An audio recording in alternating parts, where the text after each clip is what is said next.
Assalamualaikum warahmatullahi wabarakatuh. Selamat pagi anak-anak. Pada pertemuan kali ini kita akan belajar tema 5, ekosistem.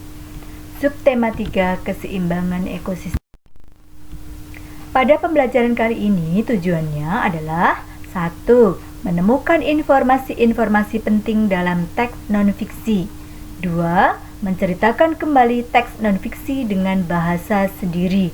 3. Menganalisis hubungan antar makhluk hidup, membuat bagan hubungan antar makhluk hidup dalam jaring-jaring makanan. Nah, sekarang ayo membaca. Manusia penyebab ketidakseimbangan ekosistem.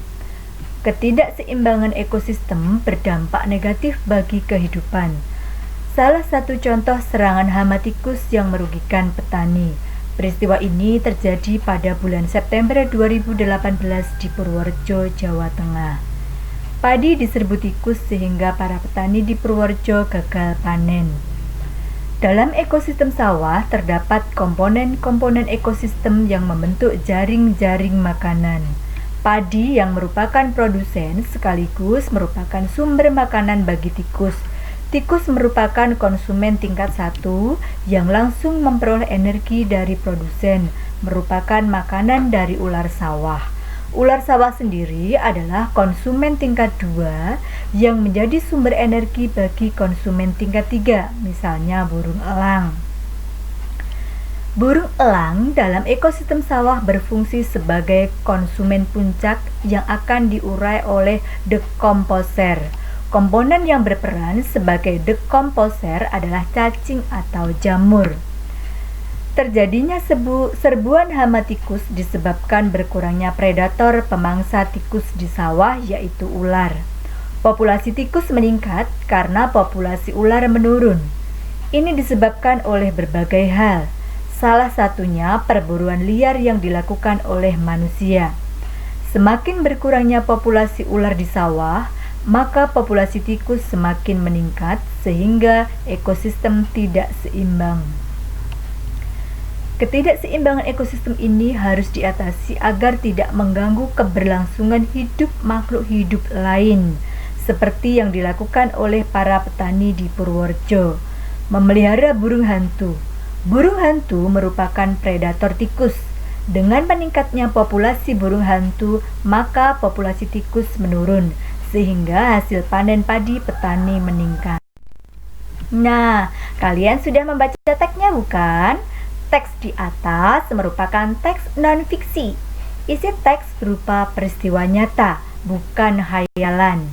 Setelah membaca, tentunya kalian dapat menemukan informasi penting dalam teks. Berdasarkan informasi penting yang kalian temukan, coba ceritakan kembali dengan bahasamu sendiri. Dalam teks tersebut terdapat hubungan antar makhluk hidup dalam ekosistem yang biasa kita sebut dengan simbiosis. Simbiosis ada mutualisme, komensalisme, parasitisme, antibiosis. Analisis hubungan antar makhluk hidup. Simbiosis mutualisme yaitu hubungan timbal balik yang saling menguntungkan. Simbiosis komensalisme adalah hubungan timbal balik satu pihak diuntungkan dan yang lain tidak dirugikan. Simbiosis parasitisme, hubungan timbal balik satu pihak diuntungkan, yang lain dirugikan. Antibiosis, hubungan timbal balik satu pihak menghalangi pihak yang lainnya. Dari hubungan antar makhluk hidup itu akan terbentuk rantai makanan, yaitu peristiwa makan dan dimakan yang digambarkan secara skematis dalam bentuk garis lurus searah dan tidak bercabang. Rantai makanan selalu berawal dari produsen dan diakhiri oleh pengurai. Lihat gambar ini. Ini adalah gambar rantai makanan ekosistem sawah. Rumput dimakan belalang, belalang dimakan katak, katak dimakan ular, ular dimakan elang, kemudian elang diuraikan oleh dekomposer berupa jamur. Rantai makanan banyak terjadi di ekosistem sawah, ekosistem hutan. Nah, Pada rantai makanan itu kadang tidak hanya satu atau dua konsumen yang memakan konsumen yang lain, disebut dengan jaring-jaring makanan. Pada proses makan dan dimakan, tumbuhan sebagai produsen tidak hanya dimakan oleh satu jenis hewan saja. Misalkan jagung selain dimakan oleh ayam juga dimakan oleh burung. Begitu juga dengan hewan.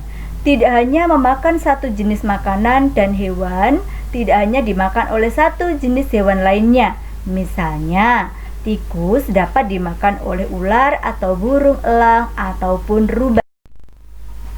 Analisis dari jaring-jaring makanan dari peranannya, yaitu peranan komponen biotik dalam rantai makanan. Ada yang berkedudukan sebagai produsen, konsumen tingkat 1, konsumen tingkat 2, konsumen tingkat 3, konsumen tingkat 4. Sekarang lihat gambar.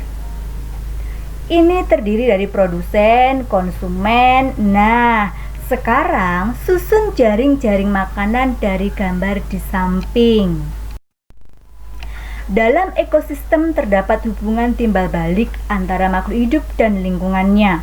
Hubungan itu dapat berupa hubungan saling ketergantungan, saling memakan, ataupun saling tidak berkepentingan. Ekosistem seimbang jika komponen ekosistem lengkap. Keseimbangan ekosistem dari hari ke hari semakin memburuk. Ini akibat dari peristiwa alam dan kegiatan manusia yang mempengaruhi keseimbangan ekosistem. Demikian pembelajaran kali ini anak-anak. Terima kasih, sampai jumpa. Wassalamualaikum warahmatullahi wabarakatuh.